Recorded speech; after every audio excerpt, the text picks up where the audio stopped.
ตอนนี้ไทยก็ปิดด่านเป็นที่เรียบร้อยพี่น้องจะรับเฉพาะคนป่วยฉุกเฉินเท่านั้นเนาะอันนี้คือคนไทยยังมีน้ำใจเลยพี่น้องแบบยังรับแบบผู้ป่วยจากกัมพูชาเนาะคือแบบว่าถึงแม้อาจจะปิดด่านแต่ว่าก็ยังมีกรณีพิเศษแบบรับแบบผู้ป่วยแบบว่าอ่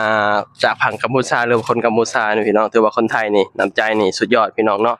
สำหรับคนลาวหรือว่าแรงงานลาวที่มาทำงานอยู่ที่ประเทศไทยพี่น้องผู้ใดยังต่อพาสปอร์ตอยู่ณตอนนี้เนาะคือแบบว่าด่านกัมพูชากับประเทศไทยนี่คือต่อบ่ได้เลยพี่น้องคือล่าสุดนี่คือปิดทุกด่านเป็นที่เรียบร้อยเนาะถ้าผู้ใดสิไปต่อพาสปอร์ตเนาะก็ไปต่ออยู่ที่ด่านไทยลาวเด้อพี่น้องบ่ว่าสิเป็นหนองคายบ่มุกดาหารสวรรณเขตไปสิเนาะไปต่อได้พี่น้องแต่ส่วนหลายคนลาวก็สิไปต่ออยู่ที่ด่านสระแก้วพี่น้องเพราะว่าด่านสระแก้วมันอยู่ไกลเนาะตอนนี้คือแบบว่าบ่สามารถที่จะไปต่อได้พี่น้องก็ช่วงนี้ก็เมื่อยแน่เนาะสู้ๆเนาะสบายดีพ่อแม่พี่น้องสวัสดีพ่อแม่พี่น้องทางฝั่งไทยนำครับผมมื้อนี้เฮาก็สิมาเว้าเกี่ยวกับแรงงานลาวหรือว่าคนลาวเนาะที่เขามาทำงานอยู่ที่ประเทศไทยสำหรับคนที่ยังบ่ฮู้ข่าวเนาะอาจจะฮู้แล้วแหละพี่น้องถ้าผู้ใดแบบเล่นโซเชียลเนาะคือแบบตอนนี้ก็คือแบบว่าด่านไทยกับกัมพูชาก็ปิดเป็นที่เรียบร้อยพี่น้องทุกด่านเนาะทุกด่านปิดหมดเลยเนาะแล้วก็คนลาวเองก็ที่ต่อพาสปอร์ตอยู่ณตอนนี้ก็บ่สามารถจะไปต่อได้เด้อพี่น้องเพราะว่าเขาเจ้าปิดด่านเป็นที่เรียบร้อยเนาะคืออย่างที่เฮาฮู้กันแหละว่าประเทศไทยกับกัมพูชาก็มีปัญหากันแบบซี้นะก็ตอนนี้ไทยก็ปิดด่านเป็นที่เรียบร้อยพี่น้องจะรับเฉพาะคนป่วยฉุกเฉินเท่านั้นเนาะอันนี้คือคนไทยยังมีน้ำใจเลยพี่น้องแบบยังรับแบบผู้ป่วยจากกัมพูชาเนาะคือแบบว่าถึงแม้อาจจะปิดด่านแต่ว่าก็ยังมีกรณีพิเศษแบบรับแบบผู้ป่วยแบบว่า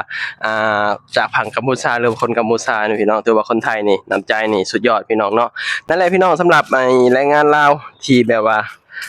ทำงานอยู่ที่ประเทศไทยณตอนนี้คือผู้ใดจะไปต่อพาสปอร์ตก็ส่วนนี้ก็สิเมื่อยแน่ไปต่อไกลเพราะว่าไปต่ออยู่ปู้อยู่ที่ด่านหนองคาย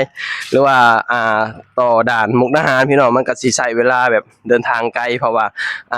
ที่ผ่านมาก็ไปต่ออยู่ที่สระแก้วก็เดินทางประมาณ4-5ชั่วโมงก็ฮอดเนาะเพราะมันใกล้แต่ว่าถ้าเกิดว่าเราเปลี่ยนบ่อนไปต่อพาสปอร์ตอยู่หนองคายหรือว่ามุกดาหารนี่มันก็ค่อนข้างที่จะใช้เวลาพี่น้องแล้วก็ราคาก็ขึ้นอีกเนาะเป็นหยังคนลาวถึงไปต่อพาสปอร์ตพี่น้องเนาะเพื่อพี่น้องคนไทยบ่เข้าใจเนาะคือแบบว่าตอนนี้คนลาวก็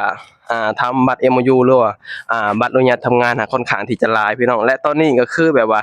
อ่าทำบัตร MOU มันยากกว่าที่แบบผ่านมานะพี่น้องเมื่อก่อนทำบัตร MOU นี่เฮาแล่นเรื่องแค่เดือนเดียวนี่เฮาก็สามารถทำได้แล้วเนาะแต่ปัจจุบันนี้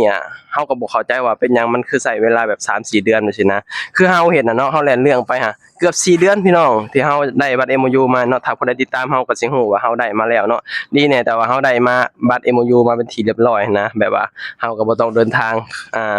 คะแม่นแบบเฮาก็เดินทางไกลพี่น้องต้องไปต่อนะผู้ใดมุกดาหารสวรรณเขตผู้ใดคะแม่นเฮาได้ไปต่อแต่ว่าเฮาได้มาแล้วเฮาก็เลยแบบโล่งไปแน่เนาะแต่สำหรับคนที่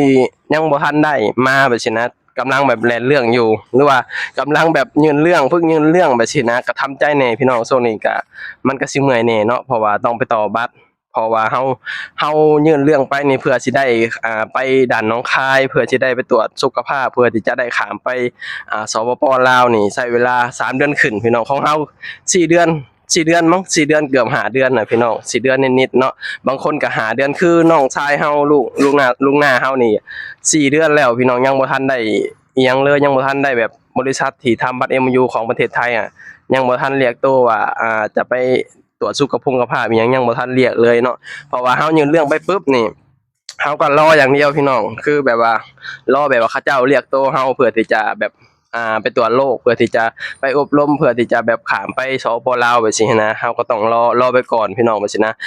ในช่วงที่เฮารอนี่เฮาก็ต้องต่อพาสปอร์ตไว้เพื่อว่าพี่น้องคนไทยอาจจะบ่เข้าใจแบบซี้นะว่าเป็นหยังคนลาวถึงแบบว่าไปต่อพาสปอร์ตแบบซี้นะคือแบบนี้เนาะก็ต้องไปต่อไว้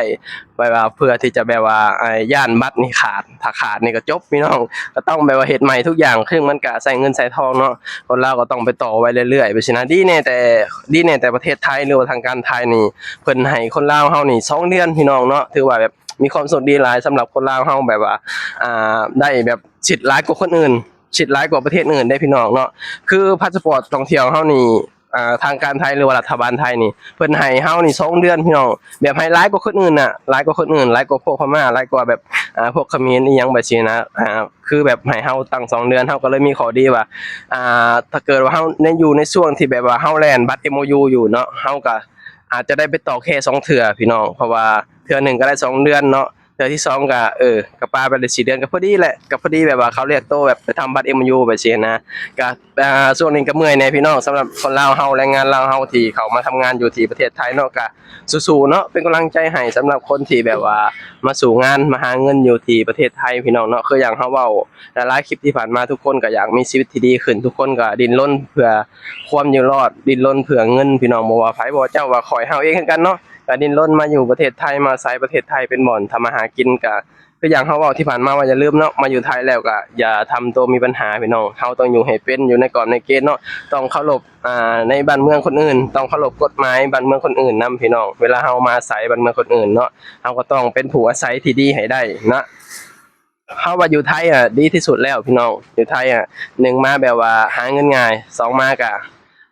มันใกล้บ้านเฮาสามมาก็คือแบบภาษาไทยกับภาษาลาวมันใกล้เคียงกันเนาะในกลุ่มที่แรงงานที่มาขายแรงอยู่ที่ประเทศไทยนี่มีประเทศลาวประเทศเดียวที่โชคดีที่สุดพี่น้องอันนี้คือความจริงเนาะโชคดีที่สุดเพราะว่าทางการไทยให้หลายสิ่งหลายอย่างกับแรงงานลาวเนาะบ่ว่าสิเป็นคือหยังเฮาเว้าบ่ว่าสิเป็นพาสปอร์ตก็ทางการไทยก็ให้เฮา2เดือนแล้วก็ภาษานู่นนี่นั่นซึ่งเฮาก็มีความโชคดีตรงที่ว่าเฮาแบบว่าภาษาไทยกับภาษาลาวมันก็ใกล้เคียงกันเนาะเฮาก็เลยแบบว่ามีความโชคดีกว่าชาติอื่นพี่น้องการมาใช้ชีวิตการที่แบบว่าเฮาแบบว่ามาแบบมาหาเงินหาทองแบบสินะมันก็มีความโชคดีหลายพี่น้องการที่แบบว่าอยู่ประเทศไทยไปสินะเนาะก็นั่นแหละพี่น้องส่วนนี้ก็สู้ๆเนาะเป็นกำลังใจให้สำหรับคนที่แบบว่ายังบ่ทันได้บัตร MOU หรือว่าคนที่ยังแบบว่ายังบ่ทันแล่นบัตร MOU ก็พาวแล่นพาวเฮ็ดพาวทำพี่น้องให้มันอยู่แบบว่าถูกต้องตามกฎหมายประเทศไทยเนาะเวลาเฮาอยู่ถูกต้องแล้วเฮาก็สิอยู่สำบายพี่น้องเวลาหาเงินหาทองมันก็สะดวกสบายไปสินะเฮาจะอยู่แบบว่าผิดหรือว่าอยู่ให้ผิดกฎหมายประเทศไทยไปสินะเฮาก็ต้องอยู่ให้มันถูกต้องตามกฎระเบียบของประเทศไทยและเฮาก็สิใช้ชีวิตแบบสบายหาเงินหาทองแล้วก็พ่อแม่ทางบ้านก็สิบ่เป็นห่วงเป็นหยังเฮาเนาะเวลาเฮาไปหันไปนี่เฮ็ดนั่นเฮ็ดนี่ไปสินะการที่เฮามีบัตรอนุญาตทำงานน่ะมันมีข้อดีหลายพี่น้องเนาะ ผู้ใดอยากเปิดบัญชีก็สามารถเปิดได้เฮาเองเฮาก็ไปเปิดมาเป็นที่เรียบร้อยเปิดบัญชีเนาะเวลาแบบว่าเฮาสิโอนเงินกลับบ้านหรือว่าเฮาซื้อของนู่นนี่นั่นเนาะยุคสมัยนี้มันยุคสมัยใหม่พี่น้องเวลาเฮาซื้อของซื้อหยังก็โทรศัพท์เครื่องเดียวก็สามารถซื้อได้บ่จำเป็นต้องมีเงินสดเงินหยังเนาะแล้วก็เวลาเฮาโอนเงินกลับบ้านบัดนี้พี่น้องมันก็โอนสะดวกสบายบัดนี้นะเฮาก็คนหนึงแหละโอนเงินนี่ทุกเดือนพี่น้องทุกเดือนเพราะว่าหยังฮู้บ่เพราะว่าเฮานี่ต้องโอนเงินให้ลูก แบบว่าค่าใช้จ่ายอยู่ทั้งบ้านเฮาโอนทุกเดือนสบายพี่น้องตอนนี้เฮาก็มีครบ